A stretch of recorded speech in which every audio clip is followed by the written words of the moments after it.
قلت ليه ما يمكنش ليك تجي عندي دابا. قال لي انا ماشي شغلي، اني راني قريب للدار. قلت ليه ولكن راجلي جا. قال لي انتي تصرفي وديري شي حل.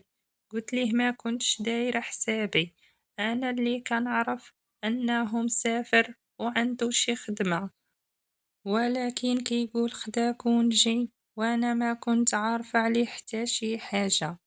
قال لي هاد الهضرة كلها زايدة، دابا انتيا تصرفي ودخليني بأي طريقة. قلت ليه ولكن اشنو اللي ممكن انا ندير؟ واش عارف الا عرف داكشي اللي كيوقع واللي بيناتنا اشنو ممكن يدير؟ قال لي يدير اللي بغا، الا ما دخلتيني دابا انا براسي غادي نجي وندق عليه ويخرج لعندي ونعاود ليه كل شي. قال لي وديك الساعة يوقع اللي بغى يوقع. قلت ليه صافي، انا واحد شوية وغادا نعيط ليك، غنفكر في شي حل ونقول ليك. المهم دخلت عند راجلي، قلت لي غير سمح ليا، راه واحد صاحبتي تخاصمات مع راجلها وهي غادة تجي لعندي تبدل شوية الجو، وانا ما كنتش عارفة باللي انت غادي تجي اليوم للدار. قال لي فين عندك المشكل؟ الا بغات تجي مرحبا بيها. قلت ليه هي كانت عارفة باللي انت في الخدمة ديالك، وهي الا جات ما غاداش تكون على راحتها. قال لي انا غادي ندخل لبيت الناس وانتوما جلسوا براحتكم. وفعلا واحد شوية تخرج للبيت باش ينعس، والله خرج لعندي وقلت ليه انت شنو اللي كدير؟ راه مشكل كبير الا عرفك هنا او شافك. قال لي ما عندي ما ندير لك، انت اللي تبدلتي عليا وما خليتي لي حتى شي حل اخر. قلت ليه ما تبدلت ما حتى شي حاجة، دابا كاينة راجلي وماشي أي وقت غادي تجي، ولكن نتا اللي راك تبدلتي وملي تخاصمتي معايا قلت ما غاديش تبقى تجي.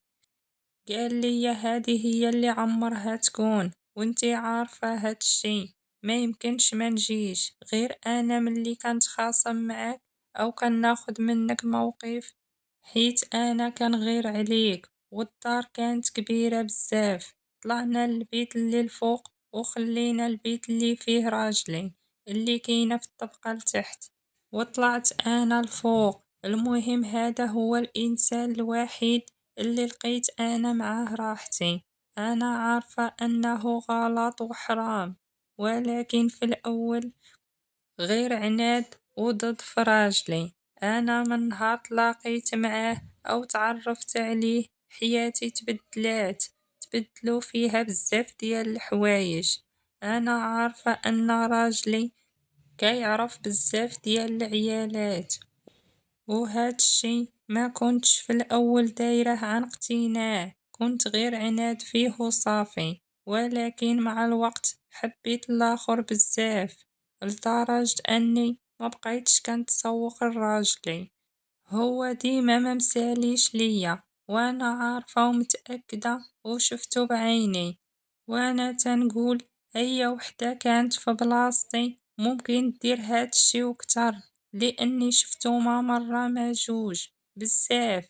والموضوع بدا ملي تأكدت بانو كاين شي وحدة اخرى في حياة راجلي، وماشي غير وحدة بزاف، وبقيت كنراقبو غير من بعيد لبعيد.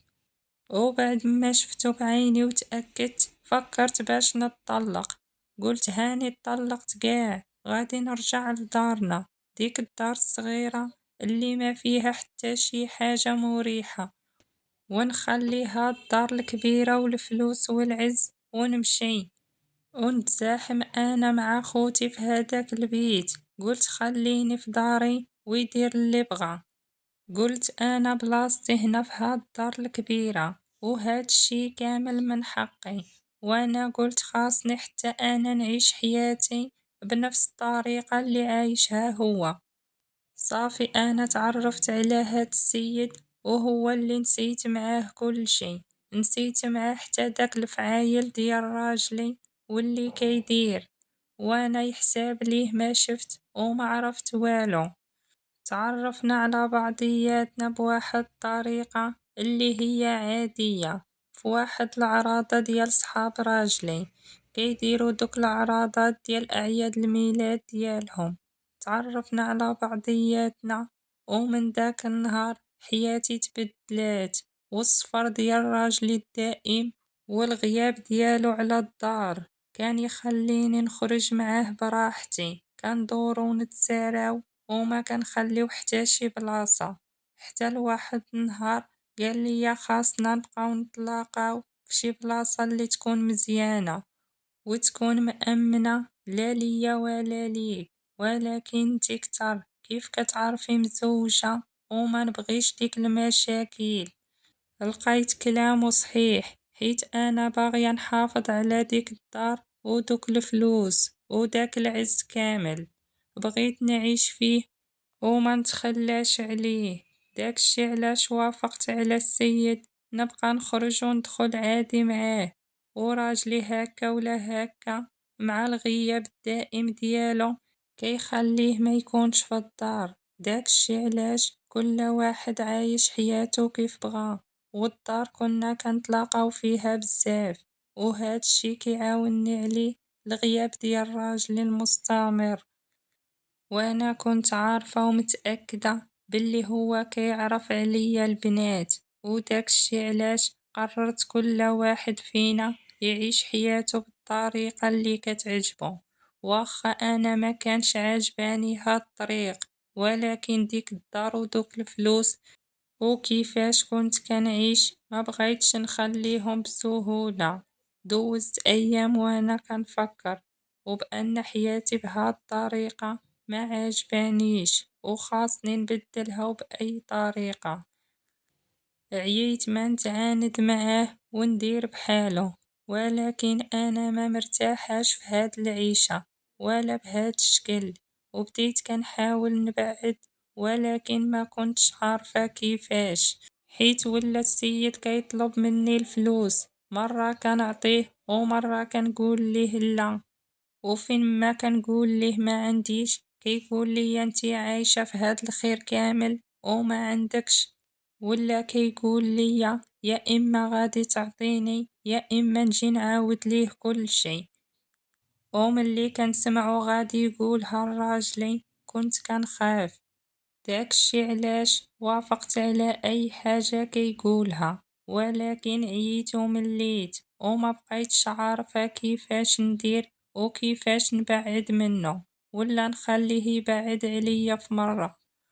انا عارفة اني غلط ومشيت في هاد الطريق وما كانش خاصني نمشي فيها، ولكن العناد والضد اللي كنت دايرة مع راجلي هما اللي خلاوني نوقع في هاد المشكل اللي طحت فيه، وما بقيتش عارفة كيفاش نخرج منه ولا كيفاش ندير مع هاد السيد.